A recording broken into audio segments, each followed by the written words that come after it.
Praise Lord. അപ്പോസ്തല പ്രവൃത്തി 16-ാം അധ്യായത്തിൽ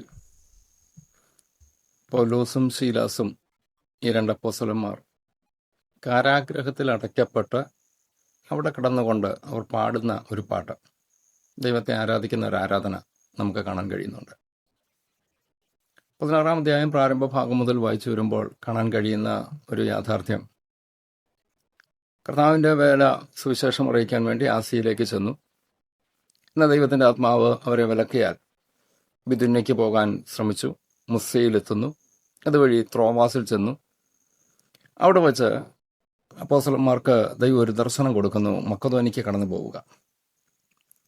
ആ ദർശനമനുസരിച്ച് പൗലോസ് ശീലാസിനെയും കൂട്ടിക്കൊണ്ട് മക്കദോനിക്ക് കടന്നു പോകുന്നു. ആ യാത്ര സുവിശേഷത്തിന് വേണ്ടിയുള്ള യാത്ര.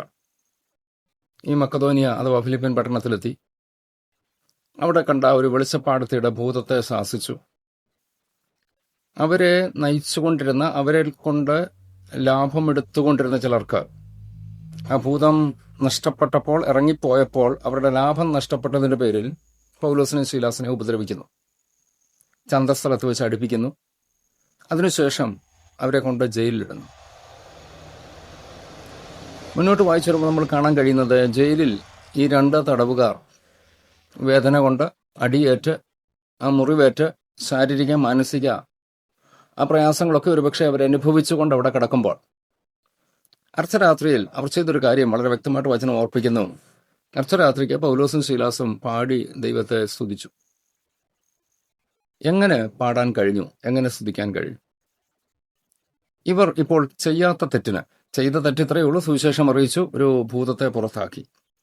ഇതിൻ്റെ പേരിൽ ജയിലിൽ കിടക്കുമ്പോൾ ഇവർ പാടുകയാണ്. നമുക്കറിയാം, പാട്ട് പാടണമെങ്കിൽ ഉള്ളിൽ സന്തോഷമുണ്ടാകണം. സന്തോഷമില്ലാത്ത ഒരാൾക്ക് പാടാൻ കഴിയത്തില്ല.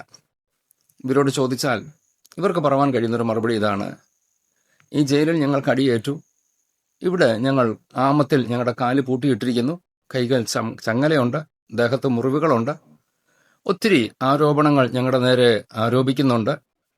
എന്നാൽ ഞങ്ങളെ ഇവിടേക്ക് വിട്ടത് ദൈവമാണ്. വ്യക്തമായ ദൈവത്തിൻ്റെ ആലോചന പ്രകാരമാണ് ഞങ്ങൾ ഈ മക്കദോനിയയിൽ വന്നെങ്കിൽ ഇതിനകത്തും ദൈവത്തിന് ചില ഉദ്ദേശമുണ്ട്. ഈ ജയിലിനകത്ത് ഞങ്ങളെ ആക്കിയതിനും ദൈവത്തിന് ചില ഉദ്ദേശമുണ്ട്.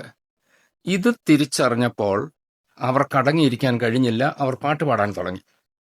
നമ്മുടെയും ജീവിതത്തിൽ ചിലപ്പോൾ കാരാഗ്രഹ സമാനമായ ചില ബന്ധനങ്ങൾ അല്ലെങ്കിൽ ചങ്ങലകൾ, സ്വാതന്ത്ര്യമില്ലായ്മയൊക്കെ അനുഭവിക്കുമ്പോൾ ഒരു യാഥാർത്ഥ്യം തിരിച്ചറിയണം: ദൈവം അറിയാതെ, ദൈവം അനുവദിക്കാതെ എൻ്റെ ജീവിതത്തിലൊന്നും സംഭവിക്കത്തില്ല.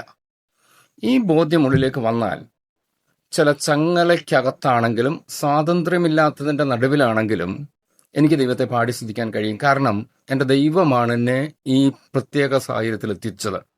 നമ്മുടെ ജീവിതത്തിൽ നമുക്ക് അപ്രകാരം ഒന്ന് ട്യൂൺ ചെയ്യാം. ദൈവത്തോട് പറയാം: കർത്താവേ, ഞാനായിരിക്കുന്ന സാഹചര്യങ്ങളിൽ ദൈവം അറിഞ്ഞ്, ദൈവം അനുവദിച്ച്, ഞാനിപ്പോൾ ആയിരിക്കുന്ന സാഹചര്യങ്ങളിലും ദൈവത്തിന് സ്തോത്രം ചെയ്യുവാൻ, പാട്ട് പാടാൻ കർത്താവെ എനിക്ക് കൃപ തരണമേ. നമുക്കതിനുവേണ്ടി ഏൽപ്പിച്ചു കൊടുക്കാം. Have A tension free life. God bless you.